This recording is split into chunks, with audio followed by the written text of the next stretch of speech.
What up, cappers, gamblers, punters, hustlers, low baggers? It is the round of 32, the second round of the NCAA tournament, popping off here in an hour and 44 minutes. We have our expert, Maxwell Smart. Max, it's been a roller coaster, 48 hours. The South Conference, 4-4. Midwest, you went 3-6. East, I know, broke your heart.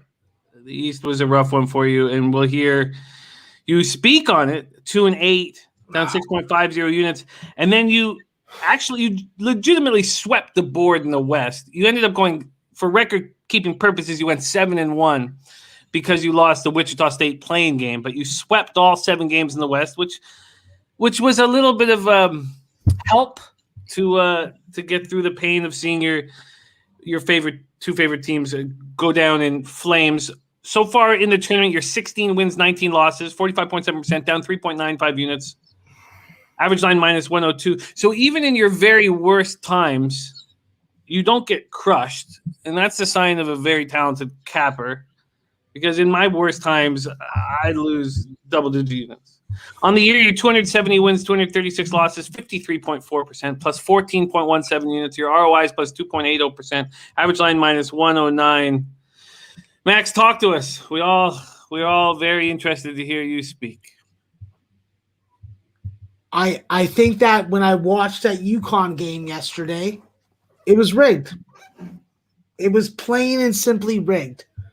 Those fucking rims were greased. The refs were paid off. How did you get that many offensive rebounds and you don't get foul calls? Like, is it not a contact game? See a foul, call a foul? Well, the refs weren't doing that last night. No matter how bad UConn was at making fucking shots that an elementary fucking schoolgirl should be able to fucking make. You know? That's what happens when you bet on your teams and then your teams lose. It fucking ruins you. I had to go see a lady of the day. Sure. I had to go get fluids extracted. I was like, I need pity, fucking lady of the day. I fucking cried before I came. All right? All right. You know, it was fucking disgusting. Watching St. Bonaventure, my God, I want to jump through the screen and start slapping Kyle Lofton in the face. It was just took it all out of me. And now I don't know what the point is anymore. It was tough. Yeah. It was tough. And the UConn foul line shots, my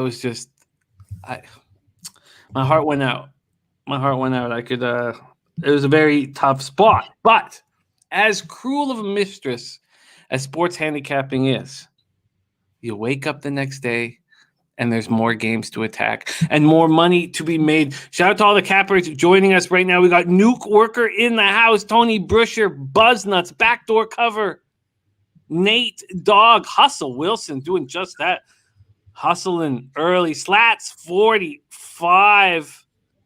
Puzzler, a.k.a. Canascat, Danny Lopez, Viper, Ray Charles in the house, Lee Fedorchak, Tom and Tom Racing, Bang Bang Niner Gang, and Nate Dog 420 representing Toronto here. Jim, hold on. Banger Niner Gang, he can eat a dick. All right? Whoa. He can eat a fucking horse's dick. Okay. All right, bud? Straight up. All right, okay. Forget that guy. Kay Reed, Melvin Betances, JoJo ready to go, Barry Smith. A lot of passion this morning. A lot of passion, a lot of anger. Let's focus that passion into the capping, Max. Let's do that right now. Let's get to work. And as I said, Max, even in your worst times, still 16-19, just down. Jim, I lost 2 bets on my team. I lost 1 bet that went to overtime, and I lost the bet that we should have waited longer on the line and we would have cashed. I'm not even fettered about it. I'm mad that my team's lost. Okay. Can't control that. So you want to reverse those? It's a different story. So everybody can just, settle the hell down. Well, let's get to work. It is 10:36 a.m. Eastern. Our first game pops off at 12:10 p.m. Eastern. That being number 8 seed Loyola Chicago Ramblers, 25-4. We're in the Midwest region, second round versus number 1 seed Illinois fighting Illinois. Bankers Life Fieldhouse in Indianapolis, Indiana. Loyola Chicago stretched their winning streak to 7 games with a first-round victory over a Georgia Tech squad, missing their star big man, ACC Player of the Year Moses Wright. They opened as 6.5-point dogs. They're now 7-point dogs at most books, although you can still find a 6.5. The total opened up at 133.5. There's been little movement. A couple books have gone up a half point. The Missouri Valley champions, Loyola Chicago, won their 18th game in 19. Senior Lucas Williamson had a monster game going for 21.6 boards, 4 assists. He averaged just 8.6 on the season. Braden Norris added 16 points and 8 assists. He averaged 8.4 points, 3.1 assists on the season.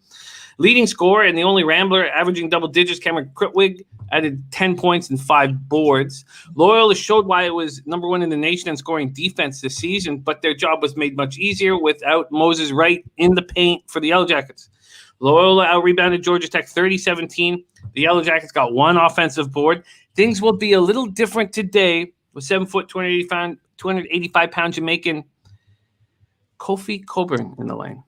The Ramblers hit 50.5% from the field, 36.8% from 3, and 72.3% from the stripe. Big Ten champion this season. Big Ten champions Illinois easily handled Drexel 78-49 in their opening round of the tournament for their 8th straight victory, 15th in 16 games. The Fighting Illini shot 57.1%, only turned the ball over 5 times. That was the theme of these winning teams in the first round of the tourney. So often, single-digit turnovers. The Illinois star players didn't expend themselves. Kofi Coburn only needed for 20 minutes, 8 of 11 from the field, 18.5 boards in those 20 minutes. He averages 17.6 points, 9.5 boards a game. And Ayo Desumu still sporting a black Batman mask for his broken nose he suffered last month. Ayo, 17 points to go along with 11 boards, 6 assists, 3 steals. He's been excellent all year long, 20.6 points, 6.5 boards, 5.4 assists. The Illini are 12-3 all-time against in-state rival Loyola. On the year, Illinois shoots 49.9% from the field, 37.6% from 3, and 69.1% from the line. Max, first game on the card, brand new day, fresh start.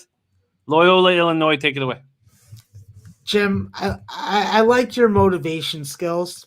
I like them. And listen, I think that Loyola Chicago got really lucky yesterday or 2 days ago, when they didn't have to play Georgia Tech with Moses Wright.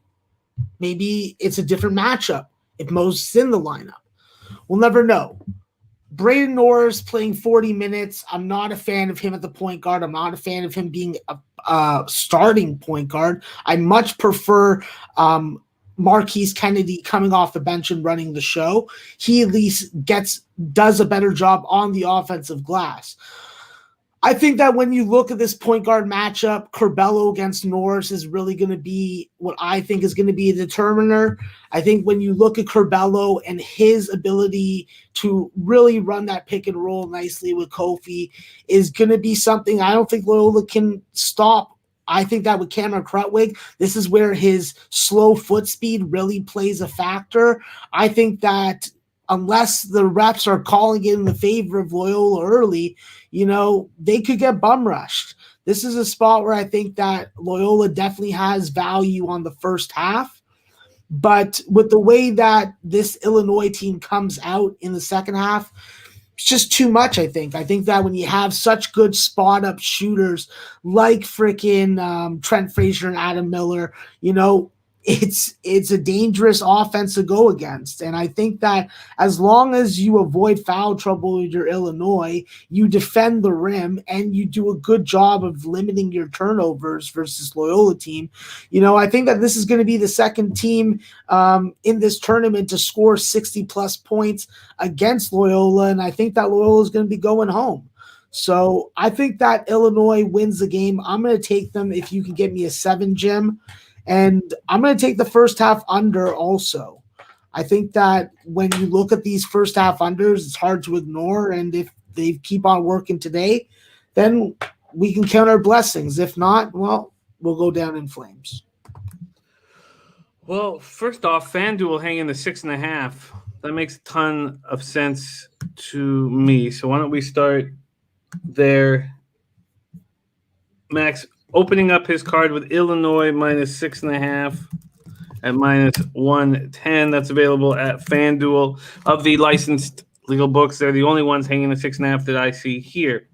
Now we move to first half. And sorry, Max, that was the first half under? Yeah. First half under. We have a 62 at FanDuel. We do some quick line shopping here.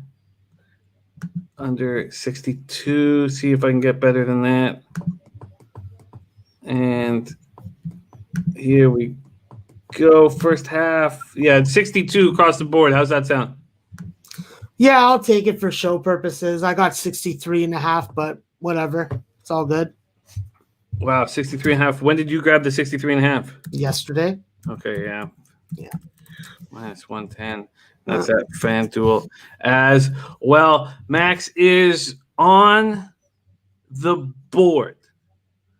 Thank you guys so much for joining us. Jay Money in the house, Christopher Carter, Chris Martinez, Nathan Cerna, Sean Thug, Wyatt Chapman, Razor Sharp Picks in the house, Nuke Worker, and says Illinois down to minus 6.5 at Bet365 as well. All right. Kev Reed joining us as well. Thank you, guys. Let's keep rolling. That was Loyola, Chicago, Illinois. Game 2 on the day, 2:40 p.m. Eastern in the South Region second round. Number 9 seed Wisconsin Badgers, 18-12 on the season versus number 1 seed Baylor Bears, 23-2. We're at Hinkle Fieldhouse in Indianapolis, Indiana. We have Baylor opening up as 6-point favorites. That's moved to 6.5. This total opened up at 138. We see 137.5 and 137.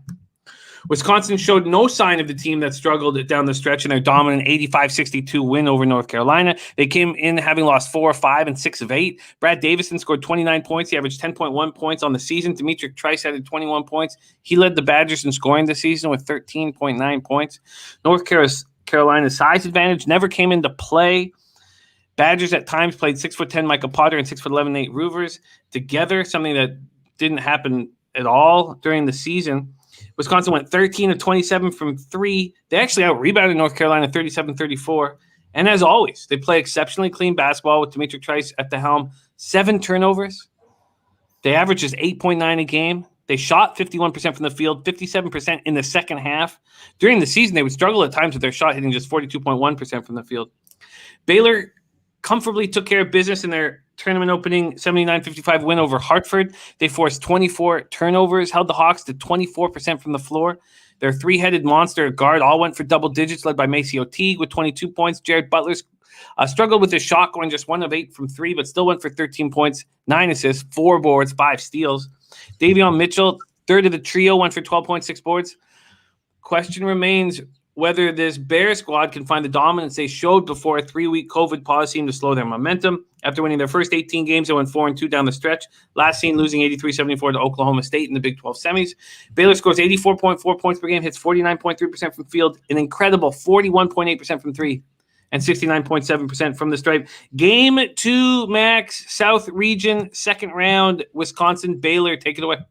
Yeah, I think that when you look at Wisconsin's offense yesterday, the question is, 2 days ago, can they repeat it against this Baylor defense?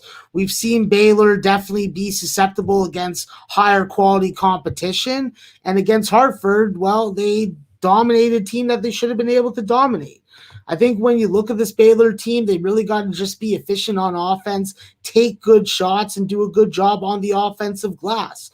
Obviously, the three-point shooting is going to be paramount for them, but Wisconsin, they can bang down some threes also on their own. I think that this is the time that you need Micah Potter and Nate Ruvers to give you big performances. And listen, against North Carolina, at least for Micah Potter's sake, you were able to get that. I think that when you look at this group, I think that you just need to get shooting from the perimeter. If you can hit threes against Baylor, then you're going to be able to stay in it. If you can't, then you're not. I think that you're going to need to use more of your bench. I think that you're going to need to get some outlier performances, probably from a guy like Tyler Wall or Jonathan Davis. But if Wisconsin's going to be able to play against North Carolina like that, against Baylor like they did against North Carolina, it's hard not to like them. But the problem is we thought that North Carolina was going to walk through Wisconsin. Obviously, that didn't happen. And I really got to question whether or not Wisconsin can make some shots early against this team. I like Baylor in the first half. I like Wisconsin full game. I do think at the end, this game does slow down, become more of a grinded out pace. And I do think that Baylor will win, but I do think that Wisconsin hangs around and backdoor covers this game at worst. Yeah, I absolutely get it. So we're going to take two sides, two halves. So we're going to take Baylor first half, Wisconsin full game. Yeah. Wisconsin plus 6.5 minus 110. Yeah, I thought the same thing, but I was worried that it was just this bias after watching the North Carolina game. So, yeah. So we can trust Wisconsin to hit threes again, Max? Listen, I think that when you look at Baylor, they've abandoned this 1-1-3. So they're playing more man-to-man. You can still beat them right down the middle. You just need guys that can freaking drive. And listen, Tracy Carter, Austin Williams were able to. They just weren't able to convert at the rim. I think that you need your big man to come out and give you your better performance. Your backcourt obviously carried you, but you need your big man in this matchup. I think that when you look at Baylor's foursome, or the four horsemen as I call them, listen, it's tough not to like them. That's why I like them early. But I think that Wisconsin makes adjustments, and I think that they lock down with defense the same way Baylor can. And I think that this is a grinded out game. I like the first half under in it. I like Baylor first half, and I like Wisconsin full game. That's just the way I'm rolling. And did you want to add the first half under? Well, depends on the number. I got 65. I bet these games yesterday. If I can't get the number, then 64 at circa. Yeah. And, sorry, let me get FanDuel up here. We have a 64 at circa and 64 at FanDuel. Let me just quickly see if I can do better than that at BetMGM. So we have a Baylor -3, -110 at FanDuel, -115 at Circa. So do you want the -110? Sure. And the first half total, it's 64 everywhere. So we're going to pass? Yeah. Okay. There we go. We got Dommy Gun in the house as well. Great to see you, Dommy Gun. So a tale of two sides for Max. He's taking Baylor first half -3 and -110. And AB coming in saying that there is a 64.5 at DraftKings. Yeah, no, I'll pass on that. Okay. And Wisconsin full game plus 6.5 at -110 as well. That's Wisconsin Baylor. We are rolling. Those of you who have any questions as well, if we have time, we need to have this show done by 12 because I'm going to lock in some bets before the game pops off at 12:10. So we need to actually be done probably by 11:55, 11:56. So we have another hour and 5 minutes. So if those of you have any questions, I'll copy and paste them, and I will pop them. I'll throw them at Max at the very end of the show. Marty Riggs joining us as well. Great to see you, Marty. Let's move on to the next spot. 5:15 p.m. Eastern, Midwest region, second round. Number 11 seed, Syracuse Orange, 17-9 versus number 3, West Virginia Mountaineers, 19-9. We're at Bankers Life Fieldhouse in Indianapolis, Indiana. Syracuse opened as 3.5-point dogs. That has moved to 4. This total opened up at 147, and there's a couple 146.5s on the board. Syracuse just looked excellent. They looked very good thanks to Buddy Boeheim in that very easy 78-62 win over San Diego State. San Diego was 7th in all of Division I basketball, allowing teams to score just 61.3 points per game. Syracuse shot 55.5% from the field, 55.6 from 3 on them. Buddy Boeheim, 11-15 from the field, 7-10 for 3 for 30 points. He averages 17.7 points on the year and hits 39.1 from 3. Only 2 others, and that number's gone up, but before I don't know, maybe a week and a half, 2 weeks ago, he was at 34% from three, but that number is just climbing. Only two others reached double digits. Joseph Girard went for 12 points, 7 assists, 6 boards, and 6'10" Slovakian Marek Dolajaj, 11 points, 5 assists, 4 boards. And after seeing that and knowing what Coach Boeheim does in these spots, feels like this team is prime for a run. They won so easily, and Alan Griffin and Quincy Guerrier, who combined to average 28.1 points and 14.9 boards, combined for 3 points and 5 boards. They shot 44.1% from the field, 33.9% from three, and 78.4% from the stripe. West Virginia lost 3 of 4 games to start March in very underwhelming fashion. They were able to turn it around quickly in their impressive 84-67 win versus Morehead State in their first-round matchup. Miles McBride went 11 of 17 from the field, 30 points, 6 boards, 6 assists. He averaged 16 points, 4.8 boards, 3.9 or 4.8 assists, 3.9 boards. 6'10" junior Derek Culver got off to a slow start, but finished with 12 points, 7 boards, 3 blocks. He averaged 14.5 points, 9.7 boards. Jalen Bridges went for 15 and 5. 6'7" freshman averages just 6 points, 3.4 boards on the season. Sean McNeil rounded out the double-digit scoring with 13. West Virginia forced 16 turnovers, only turned the ball over 6 times themselves. They averaged 12.1 turnovers a game. They shot 50.8 from the field, 50% from three. On the season, they shoot 42.8 from the field, 35.7 from three. Max, extremely interesting spot. Syracuse, West Virginia, 5:15 p.m. tonight. Take it away. Yeah, Jim. 2 Canadians playing against each other in this game, so that's obviously something that I'm going to be interested to watch. Listen, with Buddy Boeheim, is he going to be able to score over this West Virginia backcourt? Probably. I think at 6'6", he's definitely a dangerous matchup, and he's probably going to get assigned to Emmett Matthews. Emmett Matthews and guys like Jalen Bridges are going to have to play a big role today versus Syracuse team. When you look at how they play, that's where Syracuse saw that happened in the San Diego State game. I think that with Quincy, obviously this is a guy that's going to give you a lot of good rim protection. There's a lot of good help defense that you're going to get from Kadari Richmond and Alan Griffin. I think that the best thing at Syracuse is to put more Richmond on the floor and less Girard. I think that if you go big against West Virginia, you can definitely close out on three-point shooters a little better. I think with Sean McNeil and Deuce McBride, obviously these are guys that like to shoot in other arenas, and with Coach Bob Huggins getting that 900th win, taking the freaking pressure off, I think that West Virginia comes in and plays a little more of their style and type of game. I don't think they're going to be pressing Syracuse a whole bunch, but I do think that the offense is what's going to carry them. I think that when you look at the offensive rebounding numbers, I don't know how Syracuse stops West Virginia from grabbing some boards.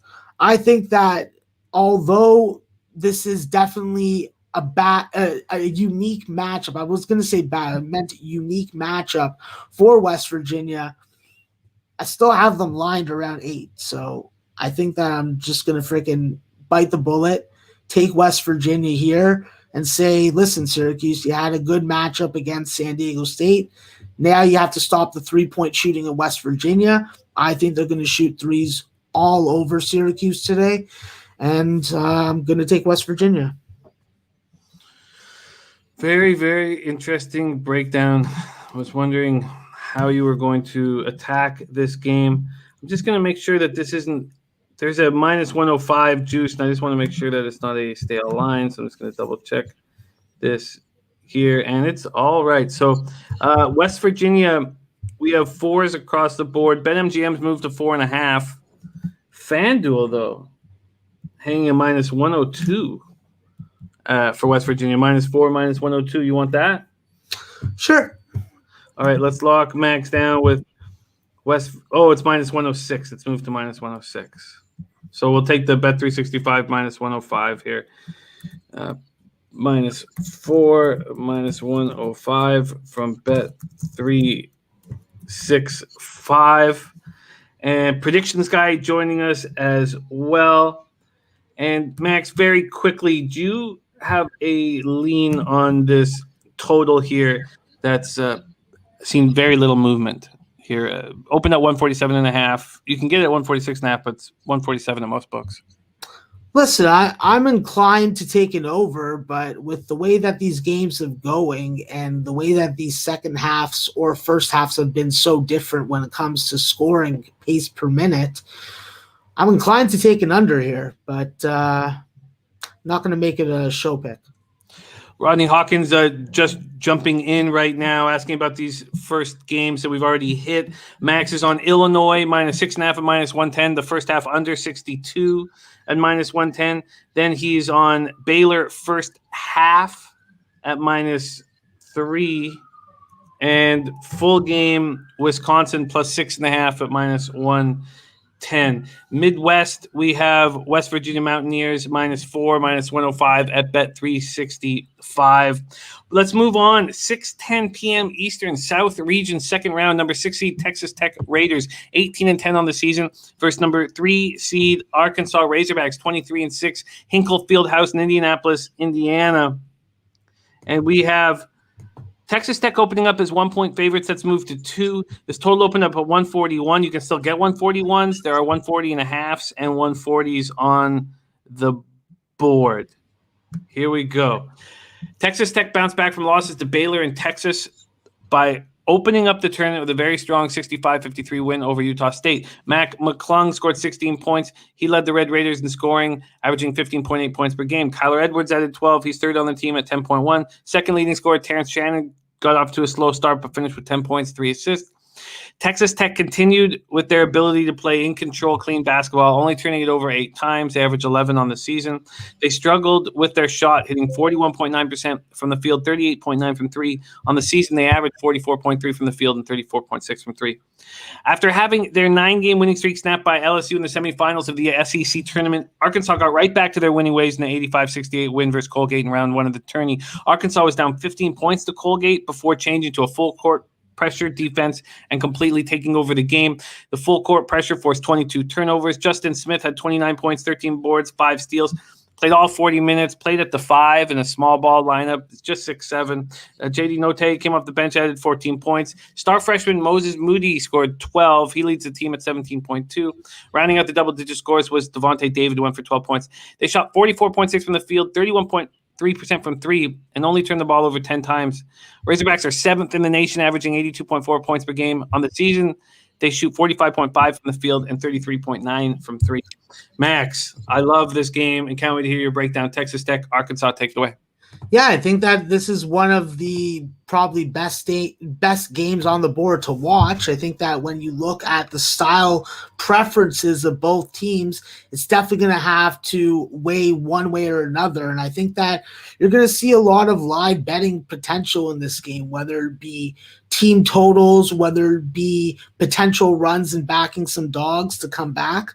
I think that this is going to be a real back and forth type game, in my opinion. When I look at this Texas Tech team, they do a really good job of limiting turnovers in the half court and forcing them on the other side. They play a very slow, methodical tempo that they are working that defense to find that void, or for Mac McClung to work that isolation to find that shot for himself. I think that when you look at the quality that you've been getting up front, even though they're undersized, whether it be Micah Peavy, whether it be Marco Santos Silva, whether it be Terrence Shannon, all 3 of these guys really did a good job of playing defense, playing up against a big man in Keita. And I think that you also have to recognize that they look good against Utah State because they should have looked good against Utah State. This is a group that draws a ton of fouls. They make you get physical. And when you put them on the line, the guys that get there often are the ones that are hitting 80% or more. So it's definitely a dangerous group. But I think with Arkansas, what you saw against Colgate definitely wasn't their best game by any stretch, but their ability to change that tempo, apply that press, and how effective Devo Davis was in that press, they were taking the ball away from Colgate at will. And if they didn't get into foul trouble at like the 9 or 10 minute mark in the half, they would have kept on pressing, So I think that this Arkansas team is definitely going to show us a better performance, a better 40 minutes today. When you look at the matchup at the 4 and 5 spot, Justin Smith and Moses Moody, that combination is what is going to, I think, get Arkansas over the hump. I think when you look at Arkansas in that matchup, this is where Marco Santos Silva is going to have a little more difficulty.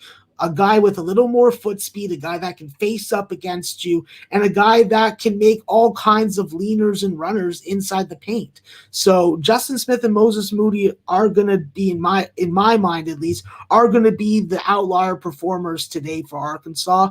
I think that you're going to get, obviously, Coach Muss is going to want to go big early. He's going to realize he's better off going small, and that's when Arkansas is going to take off. I wouldn't be surprised to see them fall behind in this game early, but I definitely think by the end of 40 minutes, they're going to be winning this game and moving on. So I'll take Arkansas on the money line.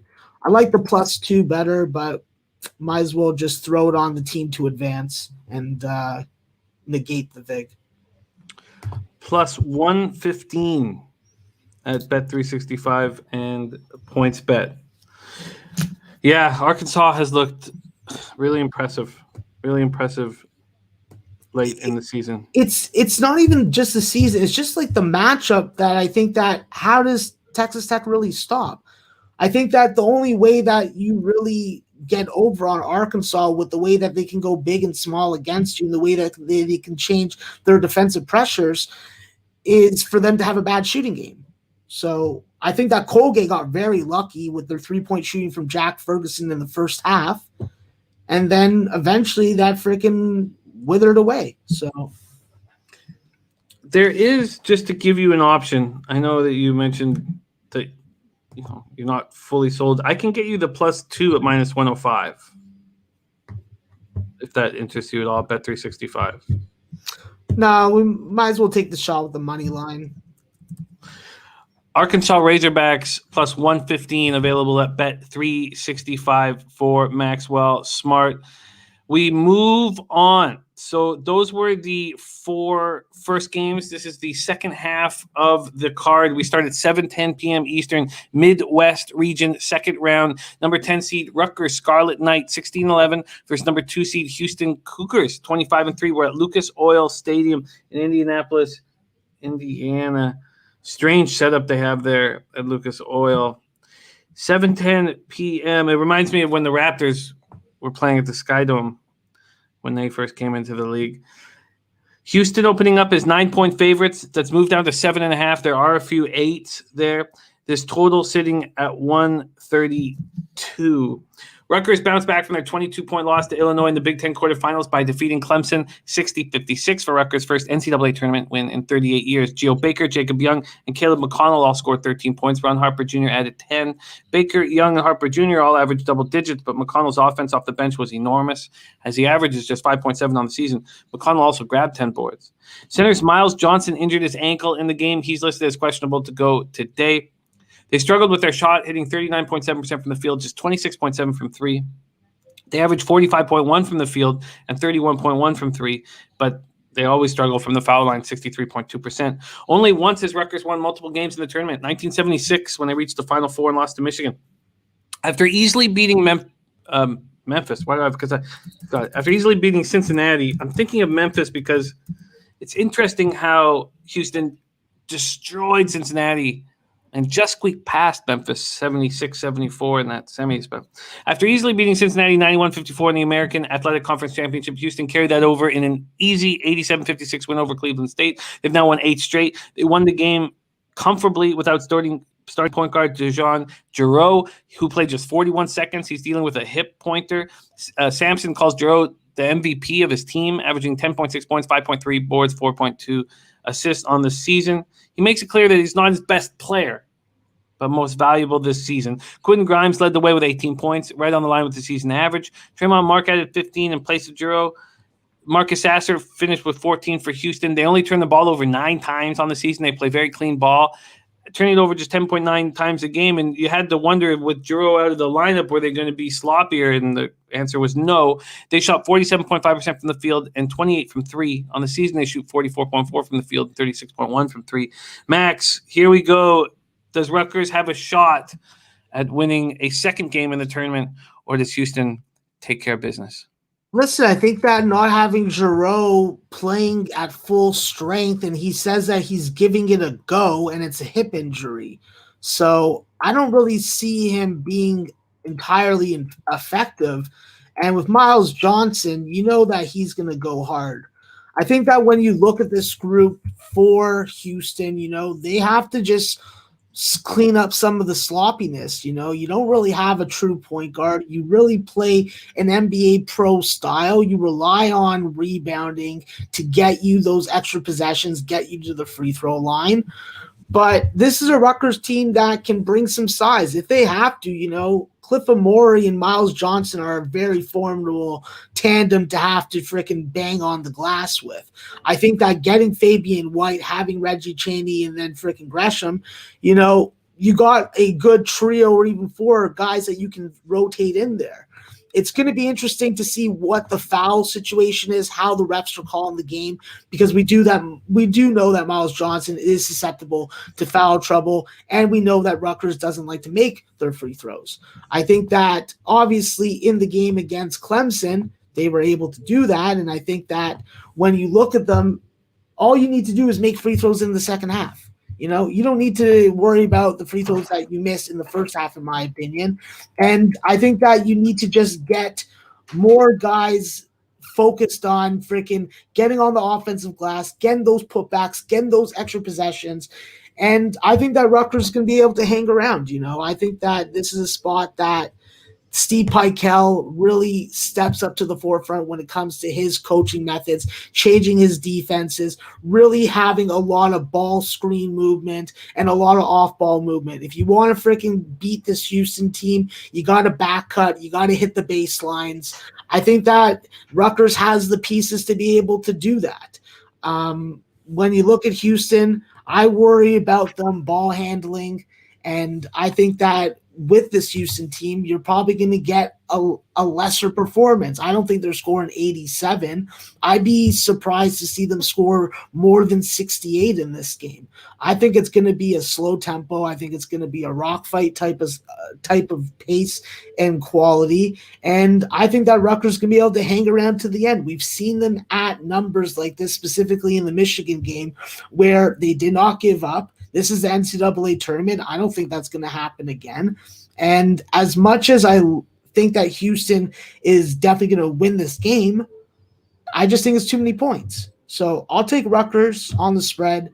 And I already bet the first half and full game under in this game. So take a look at those numbers as well, because I'm probably going to be willing to add both of them. Let's do that for you right now. So 7.5s across the board right now. Ugh, that's gross. Maybe not the spread then. All right. Yeah, take the spread off. Too bad. And they're only one book isn't juiced right now. Only one book has it at -110. Yeah, eight is definitely a number that was a threshold. So 8 is crucial.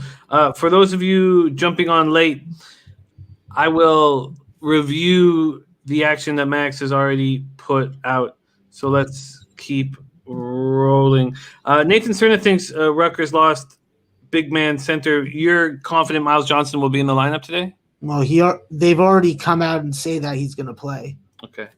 So let's see what we can get you from a totals perspective. Full game, we can get you under 132. Yeah, that sounds good. Okay, so we're going to start there. We'll get you under 132 and -110. Let's see if FanDuel can beat that. It's not up here for some reason here. Hopefully it wasn't canceled because of COVID, like Oregon and VCU. Yeah, it's not up here for some reason.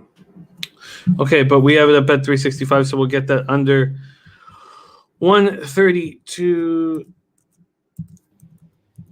at -110. 132 -110. Now let's shop for first half. See what we can get you. First off, we have a 61. I bet 365. What did you get it at, Max? 65.5. Oh my goodness. Wow. And it's just going to get worse here. 61 again here. Is that too low?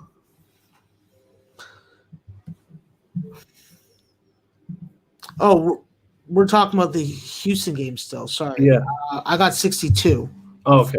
So, yeah, no, that's still fine. Okay. You don't see a 61 and a half? I'm going to try a couple other books and see if I can. Yeah, you just missed it, Dominic. We just but I'll review everything, but yeah, you just missed it. We're just going down in order right now. Yeah, I'll take the 61 if you can't get the 61 and a half, but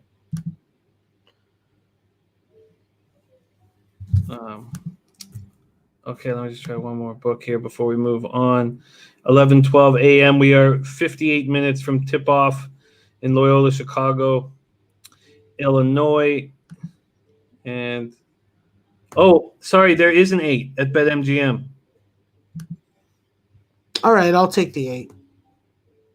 There is an 8 at BetMGM. Okay, Rutgers plus 8, minus 110 at BetMGM. And there is no 61 and a half. All right, we'll take the 61 then. BetMGM. Okay, so Max is locked in. Again, I'll review the action one more time that Max is already on as we've moved on to the second half of the card. Max is on Illinois minus 6.5 and the first half under 62. Then he's on Wisconsin plus 6.5, Baylor first half minus 3, so two sides of the coin there. Then he's on West Virginia minus 4 at minus 105 at bet 365. He's on Arkansas plus 115 on the money line. And then he's on Rutgers plus 8, as well as the under 132 and under 61 in Rutgers, Houston. We move on 7:45 p.m. Eastern, and we hit the Oral Roberts Golden Eagles versus Florida Gators, Indiana Farmers Coliseum in Indianapolis, Indiana. We have Florida opening up as 8-point favorites. That's moved to 9 at most of the books, although you can still find an 8. This total opened up at 149. Very little movement. We've seen some 148.5s on the board. Oral Roberts pulled off the biggest shock of the first round, defeating Ohio State in overtime 75-72 for their 6th straight win. They become just the 9th 15 seed to win a first-round game, and the first since Middle Tennessee shocked Michigan State in 2016. Kevin O'Banner led the way with 30 points and 11 boards. Nation's leading scorer, Max Asmus, went for 29 points. He averages 24.4 on the season. Ohio State out-rebounded Oral Roberts 49-32, but that was balanced out by Oral Roberts only committing 6 turnovers and Buckeyes 16. The Golden Eagles average 11.5 turnovers a game. Oral Roberts entered the game with a chance to set the Division I record for free throw shooting percentage in the season. The Div 1 record, 82.18%, set by Harvard in 84. Oral Roberts entered the game at 82.35%, but made 14 of 18. It slid to 82.17. They average 81.8 points per game, hit 45.4% from the field, and a healthy 39 from 3. Florida bounced back from losing 3 of 4 down the stretch and getting bounced from the SEC quarterfinals 78-66 by Tennessee by beating Virginia Tech in overtime 75-70. Colin Castleton was dominant inside, 19 points, 14 boards. They played without Omar Payne, who was benched by Coach White for the elbows to Fulkerson's face versus Tennessee. They lost starting guard Tyree Appleby midway through the second half from an inadvertent elbow. He's listed as questionable to go here. Trey Mann, all SEC Trey Mann, finished with 14 points. Scotty Lewis added 15. Gators turned the ball over 18 times. They've been sloppy all year, averaging 14.7 turnovers a game, but they shot 56.5% from the field, which is 10% higher than their season average at 46.4. Max, Oral Roberts, Florida Gators. Take it away. Listen, Oral Roberts pulled off the miraculous upset. I was more upset about the total. But, yeah, listen, this is a group that I don't know how you stop. I don't think that you can really stop Max from shooting from wherever he wants. Even if he wants to hit a 28 or like 30-footer, he hit a couple of those. So I think that this is just a dangerous game for Florida. I think with Florida, you may not have Appleby, who suffered that facial injury, took a real bad elbow to the face, opened him up and everything. But if Oral Roberts is able to get into the paint with Kevin O'Banner, if they're able to get to the free throw line, if they're able to get out to a lead, I just think that it's going to take a real bad shooting performance on their part not to be in this game, not to stay in it, and not to have the chance to pull another miraculous upset. I have to look at Oral Roberts in this spot. I think that when you look at Trey Mann and Colin Castleton and the two-man game that they played down the stretch to beat Vaughn Tech in OT, it was definitely impressive, but the fact was they did give up that goddamn game-tying three-point shot, and that rings in my memory. I think that when you look at Anthony Durgee, he's got to be the most athletic and most versatile player on the floor for Florida, because when you look at Oral Roberts, I think a guy like Kareem Thompson or Carlos Jurgens or even Francis Lacis are able to freaking come out. With Lacis, listen, the guy's an energy guy. He's a motivator. You always see him talking to his teammates on the floor. Got to have a guy out like that. And he's capable of hitting a mid-range jumper. You definitely don't want him getting focused on hitting threes. That's not really his game. But he's going to give you some good interior defense and maybe a couple blocks. I think that not having RJ Glasper hurts again in the situation. But when you have two game-breaking scorers, both who are capable of putting up 40-plus in a game, it's hard not to like them in a tournament game where we see so often that one game-breaking score make the difference.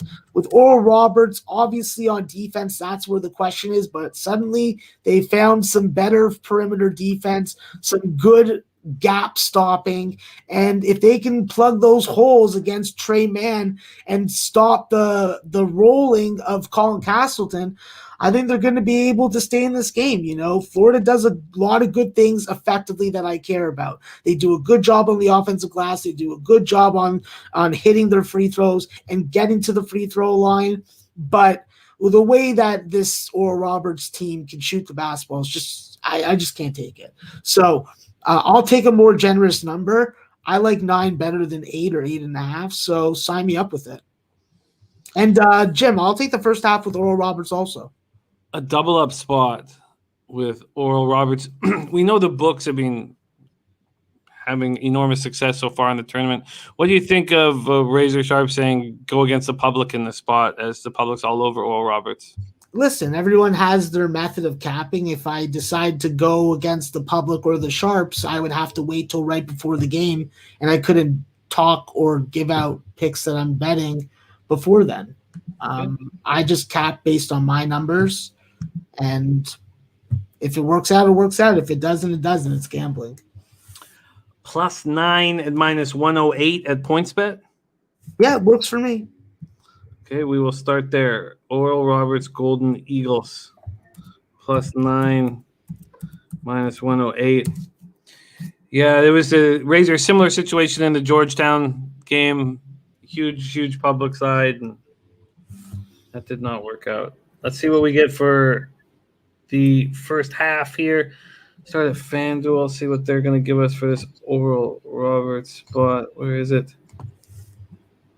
What's going on? Here we go. So they have the 9 as well, but you got the -108. They have +4.5 at -106. Let's see if I can beat that very quickly here. +4.5 at -106. We have to keep moving. We still got a few games left here. I doubt it's going to be better here. +4.5 -110. So the 4.5 -106 is best. I'll give BetMGM a chance to see if they can give us a better line. I am not sure, Marty Riggs, what my play today is at this point, but I'd like to have one. So I hope that I can pull one out here. I'm interested in Dallas Stars -1. I guess I'd be close to saying that. Let's see here very quickly. The first half is, I doubt they're going to give us because this is an 8.5. But let's just check very quickly. First half, +4. Okay, so a +4.5 -106. Yeah, it works for me, bud. First half +4.5 -106. that is available at FanDuel. All right. Let's move on. That is Oral Roberts, Florida Gators. We will review all of Max's action.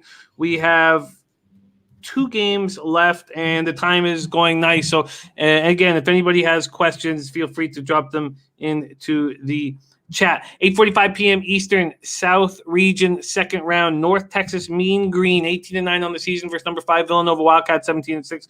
We're at Bankers Life Fieldhouse in Indianapolis, Indiana. We have North Texas opening up as 6.5-point dogs. That's moved to 6. That's moved to 5.5 in a couple books. This total opened up at 126.5, and you can find it at either 126 or 127, depending on where you shop. After winning 4 games in 4 days to win the Conference USA Championship, they had lost 3 in a row going into it. North Texas continued where they left off, shocking 4-seed Purdue 78-69 round 1 of the tourney. Senior Javion Hamlet led the way with 24 points, 12 boards, 5 assists. Senior Thomas Bell was all over the court as well. Both seniors looked very good. Thomas Bell, 16 points, 5 boards, 3 assists. Mardrez McBride scored 16 points. North Texas shot 47.5% from the field, 42.9% from 3, while only turning the ball over 8 times. They averaged 13.1 a game. North Texas shooting the ball well is nothing new. They averaged 47.5 from the field and 37.6 from 3 on the season.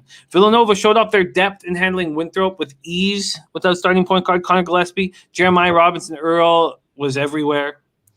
22 points, 12 boards, 5 assists, 3 blocks. He shared the Big East Player of the Year with Gillespie and Sandro Mamakulashvili. 3-way split. Villanova had lost both games since senior guard and star Gillespie tore a ligament in his left knee. Justin Moore added 15 points. Jermaine Samuels had 11. Caleb Daniels 10. Villanova played very clean ball, only turning it over 6 times. They averaged just 9 turnovers a game. They shot 44.2 from the field and 32.3, very close to their season averages of 45 and 35.2. Max, take it away. North Texas Nova. Yeah, I think that with Villanova, it was definitely not that easy of a game, in my opinion. Maybe the second half was, but this was a group that definitely at times wavered, and then when they locked down on defense, they were able to freaking get their way and be able to cover that number. They got a great performance from Brian Antoine off the bench, who I believe was a 4 or 5-star prospect. So if you're going to get 8 points from him, I think that could be definitely a big impactor on the final score of this game. I think that when you look at the game against Winthrop, they were able to speed Winthrop up. They were able to make Winthrop make some bad decisions, specifically Chandler Vaudrin. And for 20 minutes, though, Winthrop had the belief that they could stay in this game. I think that there is definitely the possibility for a similar fate here for North Texas, but the difference between the opponents are that North Texas wants to limit the game. They want to slow the game down. They want to be more methodical, and they want to run it through the post. I think that that's a completely different style. I think that Villanova is going to have to be more efficient, and they're not going to be able to go 32% or so from the three-point line. That's just not going to work for them. I think that when you look at their ability to defend and box out on defensive rebounding opportunities has to improve as well. You cannot allow this North Texas team to get those extra possessions because they'll milk that clock. And if you fall behind, I think it's going to be a little more difficult to come back. With that being said, there's multiple ways that I'm approaching and betting this game. One, I'm taking North Texas first half and full game. I got 6.5. So the number that we get is really going to determine whether or not I'm making a show pick, Jim. I will take the first half at whatever number you can get me. And I think that you have to look at Villanova live at halftime, regardless of the score. One thing that's held true with Villanova performances is their ability to come back and step it up and put it into another gear in the second half. I think that in this matchup, when you look at the pace and tempo, Villanova can grind and they can guard and play the style that North Texas wants. The question is, can Villanova lock down the three-point line? Can they get some rim protection from guys that you're not expecting rim protection from? And can they stop any kind of offensive rebounding opportunities for North Texas. A lot of questions, but when I look at the number, I like North Texas at least early. Maybe this is the game that those legs fade and they find their way out of the tournament, but they shoot good free throws. They shoot good from the three-point line. They hit their interior shots, so they make their layups. They make their high percentage looks, which is obviously something that I value. I do worry about the knee and the status of Reuben Jones. If you don't have Reuben Jones, you're taking a really good three-point shooter out of your lineup, a catch-and-shoot type guy, and a guy that can put it on the floor. So maybe that hurts them full game, but for show purposes, I'll take North Texas first half, and I'll take the under because if that game doesn't go to overtime with Purdue, that lands 122, 123, stays under, and I'm going to take another shot with it. So give me the full game under. Give me North Texas first half. Okay, so you don't want the full game +6. No, I want 6.5. Understandable. Yeah. And then first half, there's 2.5s out there. I can still get you the 3. What's the 3 juiced at? Nice, -106.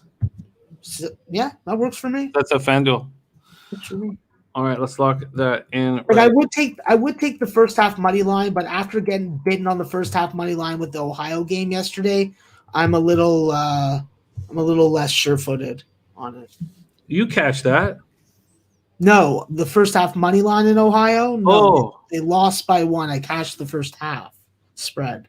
Oh yeah. Okay, sorry. Yeah, because you only made the first half spread a bet here. Yeah. Okay. The first half money line was one of my own plays, and it was just left a bitter taste in my mouth today.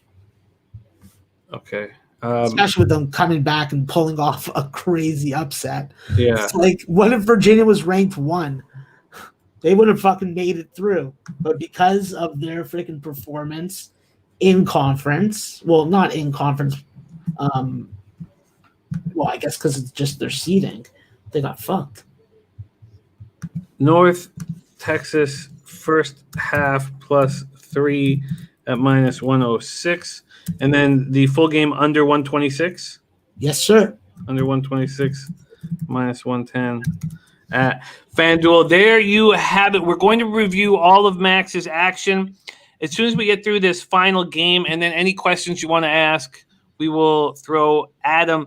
We are at 11:28 a.m. Eastern, so we are still 42 minutes away from tip-off in Loyola, Chicago, Illinois. So let's talk about this last spot on the card. There's Spenny Pennybombs joining us in the chat. Midwest Region second round, number 12 seed Oregon State Beavers, 18-12 versus number 4 seed Oklahoma State Cowboys. What a great game to end the night with, 21-8. Hinkle Fieldhouse in Indianapolis, Indiana. This is going to be extremely enjoyable. We have Oklahoma State opening up at -5.5. They're now -6 right across the board. This total opened up at 142.5, and it's dropping. We see 141s. We see a 140.5, and the first 140 has just hit the board. Let's get Spenny's action up there.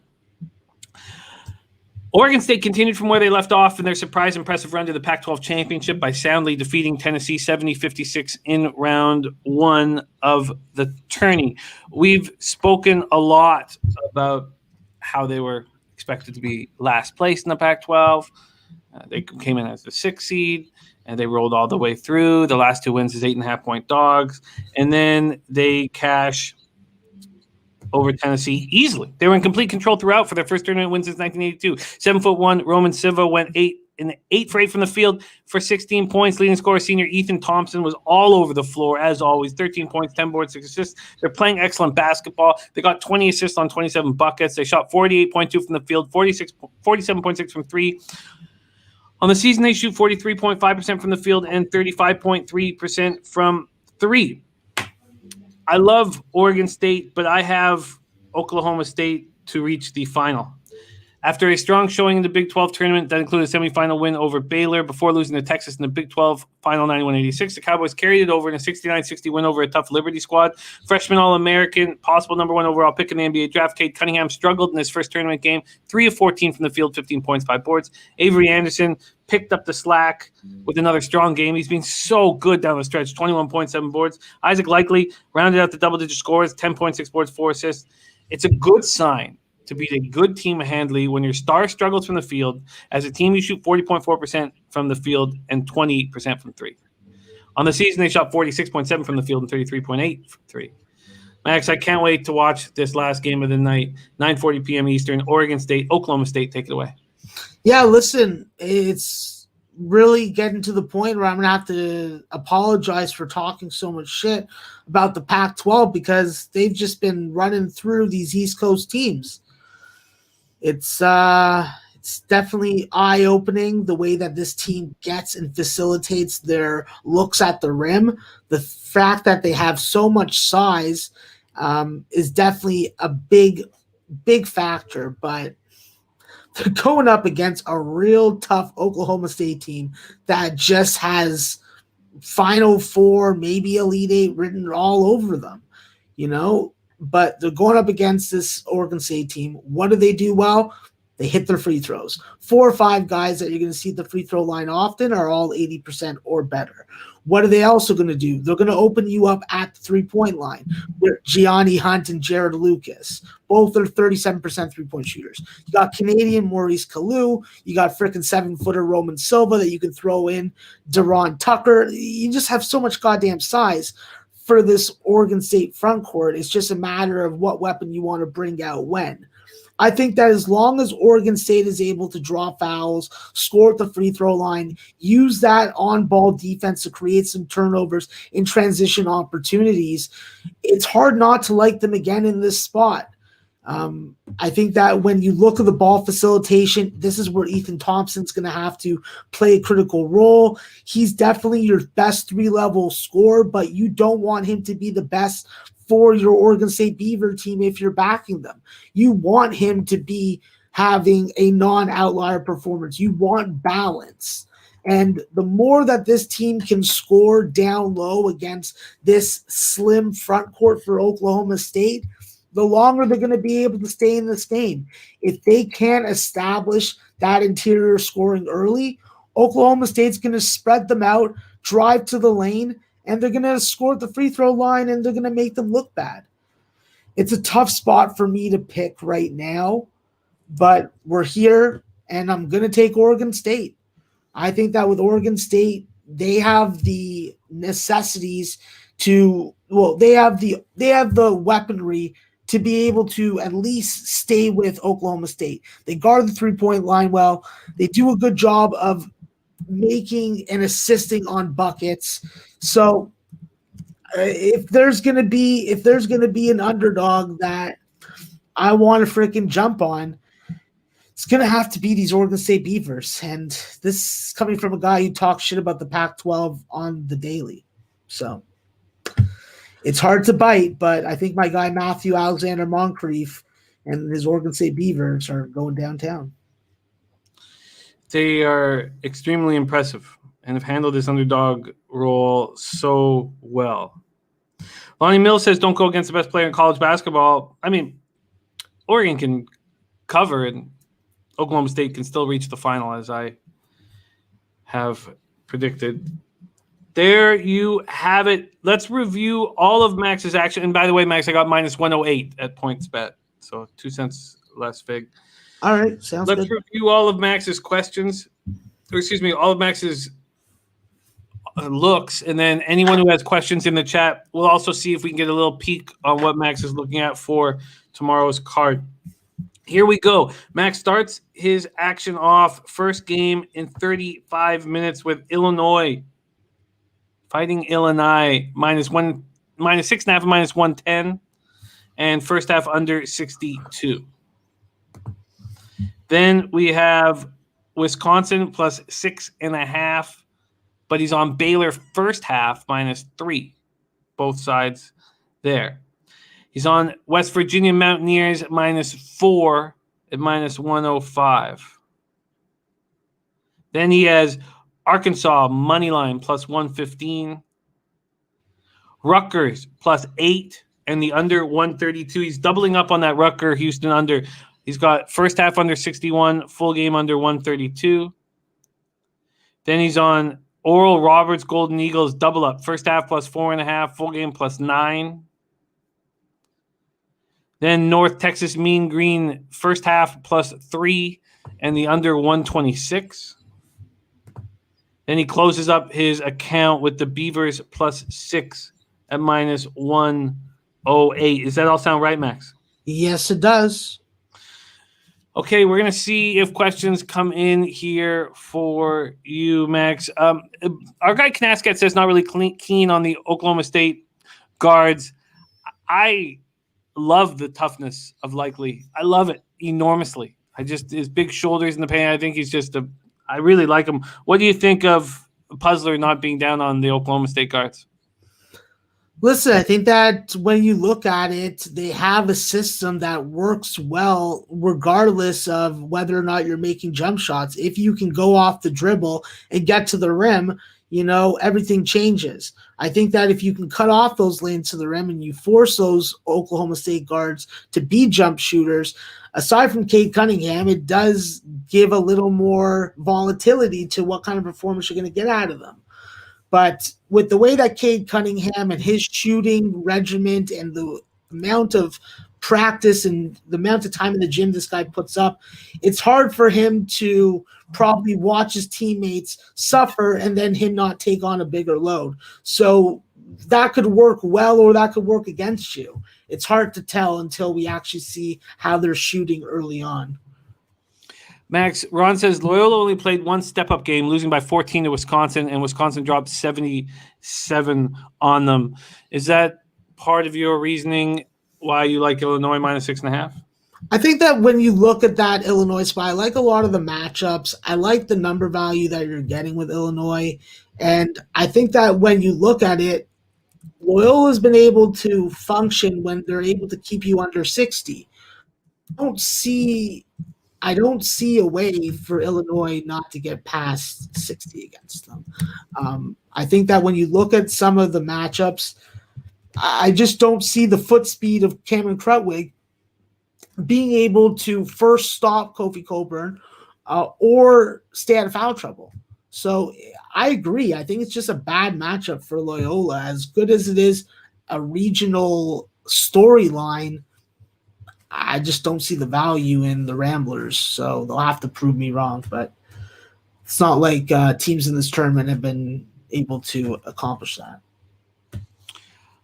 Okay, we've got more stuff coming in. Gloria K asking about Rutgers plus 8.5 full game. Max is on that spot. A question from Twate Latte. Max, who do you think is the better coach in the Tech versus Arkansas game, Musselman or Beard? I think Beard's the better coach, but I think that Musselman has the better systems and the better personnel to implement those systems. Chris Beard is a winner. What he is able to inspire and get performances out of his players is something that very few coaches can do. And you see it in the timeouts, you see the body language, you see the connection. So unless one of those guys step up and think that I'm going out and playing for my coach, it's hard not to like the advantages that Arkansas has with the press, with their different lineups, big and small, that they go against you. So we'll see, but I definitely think that Chris Beard is the better coach. I just don't think that it's going to result in a win for him today. Okay, next up, Michael Robinson says Whiskey 0-9 versus teams in the Big Ten with better records, weren't they? Says Baylor is a team with strengths Whiskey hasn't seen or beat. What do you think of that comment? I think that that's definitely a reasonable point to bring up. I think that when you look at Wisconsin, the difference that I see there is when you have that familiarity against an opponent on a year-to-year basis, when your coach has experience coaching against the other program's coach, I think that is where you can see Big Ten teams either look good or look bad. I think that we saw a Wisconsin team shoot the ball well against North Carolina, and that's really the simple way that I can look at it. If this team can shoot the ball against this now vulnerable middle of the man-to-man defense for Baylor, I think that they can have a shot. But like I said, they're going to need their big men to do the bulk of the scoring. They're going to need them to have some outlier performances because is Brad Davison going to put up 29 again? I don't know. But it's a tough one. I just played my numbers there. I had value on Wisconsin full game, and I know how Baylor sometimes can get out to a good start. I just think that they're taking a step up in competition also, and it's just hard to take a lot from that Hartford win and then apply that to Wisconsin. Ron says Power Fives are going to crush the competition today. After round one, the dogs feel nerves. What dog today do you think is free and loose and confidently thinks they can win? I think that Oregon State has to feel the most confident. I think that they're playing with a lot of house money. They have a lot of underrated guys with a big chip on their shoulder. Not to say that Oklahoma State doesn't have one either, but it's a different kind. I think that Oregon State definitely is able to play the loosest. They're not supposed to be here, simply put. The rest of these guys that made this tournament, you can definitely make a case for them being here. Oregon State, not so much. So I think that Oregon State should be playing the loosest. We'll see if they're going to be able to. So we will be back here again tomorrow morning, 10:30 a.m. My man AB asking about that. So yes, we will be here at 10:30 a.m. tomorrow. All right, questions come in. Feel free to fire away. Great to see you, Viper. Let's take a quick look at what interests you tomorrow. We get popping off with Iowa. They've moved from 4-point favorites to 5-point favorites, and that total's gone from 145.5 to 147. Any plan of attack there? Really quick. We're just going to go real tight. No, I don't. No. We have the Zags going up against Oklahoma. Zags 14.5-point favorites. Really, Jim, I haven't looked at these numbers yet. I've been really focused on today. Sure. I really don't even have a lean right now. Okay. We'll go back to questions and predictions guy wondering if there's still value on the Zags to win the championship at plus 200. Yeah, I think that at plus 200, anything that you're getting with a plus price, I think with Gonzaga is worth it. Obviously, you have to really maybe put a little grain of salt with that start that they had against Norfolk. I really like how they finished. And I think that they're going to have a much better performance against Oklahoma. So I think that they're still in the easiest bracket. That hasn't changed. I don't see how Gonzaga doesn't get to at least the Final Four. So your plus 200 definitely still has value to me. Wow. And Max Malika saying why Baylor off the board. Baylor's not off the board where I see it. I see it available everywhere. So yeah, I have Baylor on the board. Yeah, that scared me. I had a couple parlays that I made. Obviously, just some money line favorites like Baylor, Illinois, and Houston. That was something that I bet plus 127. Okay, let me just jot that down. Baylor, Illinois, Houston, moneyline parlay from our Maxwell Smart. Breets Beats joining us as well. Great to see Breets Beats. And everyone's saying, yeah, Baylor is on the board.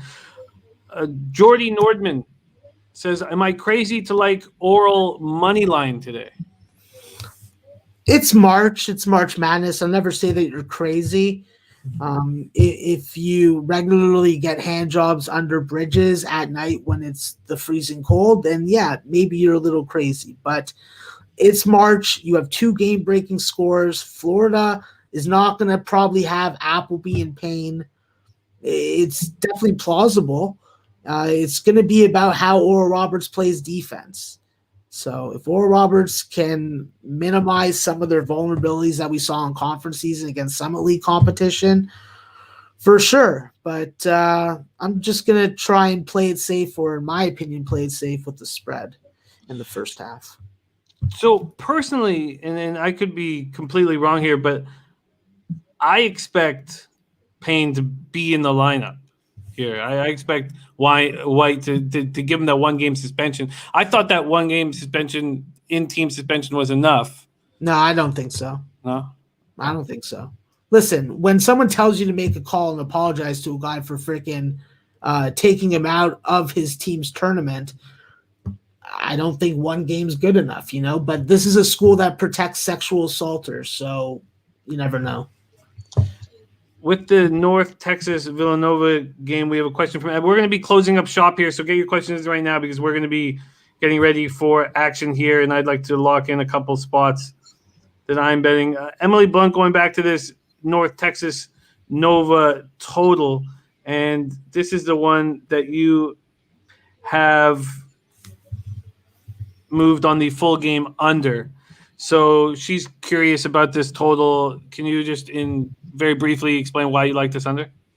Yeah, I think that when you look at the per possession stats, which I think that are very viable and important in this game, this is a spot where North Texas, if they can't get their tempo and this game doesn't go to overtime, I don't see it getting over the number. We know that North Texas is able to lock down all 3 levels of the perimeter. They have a very slow tempo, and they make you work that shot clock. And we know that Villanova is a jump shooting team. We know they're going to play that 4 out, 1 in. They're going to shoot a lot of jump shots. If North Texas is able to close out without fouling on those jump shooters, this game is going to be a grinded out North Texas style tempo. And with Villanova not having Colin Gillespie in, you have a much subpar quality point guard position. I think that when you have multiple guys that I personally wouldn't want handling the ball in this situation doing that, it plays into North Texas' hand. North Texas has the game-breaking score that plays isolation, and they regularly bring that clock down to 10 or under. I just think that with the amount of possessions in this game, the tempo that both teams have played recently, and this game not going to overtime like the Purdue game, I just don't see it. So, Max, we're going to close up shop here with a question from me. You have Illinois as a -6.5 favorite, West Virginia as a -4 favorite, and those are your only 2 favorites on the board. Is there one of them that you like? I thought there was a third one, so that sort of hurts my question a bit. But is there one that you believe in more than the other? Is there one favorite on the board? I would have to say Illinois. I would have to say Illinois in this spot. Illinois does seem extremely dangerous. Yeah, Sabina, we talked about every single game on the card. We broke them down in order. I'm going to review Max's action. Then we're going to put a bow on this show, but we will be back here tomorrow morning at 10:30 a.m. to break down tomorrow's card. So we really hope you guys can join us tomorrow as well. Here we go. Sunday, March 21st, Midwest South. Max opens up with Illinois -6.5 and -110, and the first half under 62. Then he is on Wisconsin +6.5, but Baylor first half -3. Then we hit West Virginia -4 at -105. We have Arkansas money line, Rutgers +8, and the under, double up under. First half under 61, full game under 132. Then double up on Oral Roberts. First half +4.5, full game +9. North Texas, first half +3 and under 126. And then Oregon State Beavers +6 to finish off Max's card. Tori, all you guys, Lance LaRose, Amsterdam, what else? Thank you guys so much for joining us. We will be here tomorrow morning at 10:30 a.m. Eastern. Sabino, Emily J. Blunt, Jordy Nordman, good. Ron Walsek, Fap, win. Ron Walsek wondering about Pepper Dave wave at Daytona. Did you break that down at all?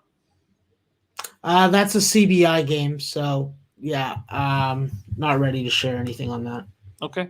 Alex Ramirez, Fap, win. We in the field house. Malik F, Mark Rosado, Michael Robertson, Max Malika, Keith B, Breeds Beats, Neil P. Thank you guys so much for joining us. Puzzler, Predictions Guy, D Nice. All right, let's get this second round started with cash in our pockets. Let's go. Max, any last words for the great capper supporting the show? Yeah, no. If you got to fade me to make money, do what you got to do. I'm just going to keep on shooting. That's what shooters shoot. And, of course, listen, if my pregame plays don't go down in flames, I'm going to feel bad. But this is why they invented live betting. So get yourself a couple live betting freaking apps and get it back. Don't let that bookie win if I led you in the wrong way. So best of luck today. Have a great, round of 32. And let's let the madness keep on happening. I want more of it. And my Bonnies and Yukon Huskies, rest in peace to them. They obviously weren't quality enough to be in this round. Tough. Let's bring the cash in and bring the glory back. Be in the black. Bring the glory back. Thank you guys so much for joining us. Let's get that cash. Tip off in 18 minutes. Best of luck.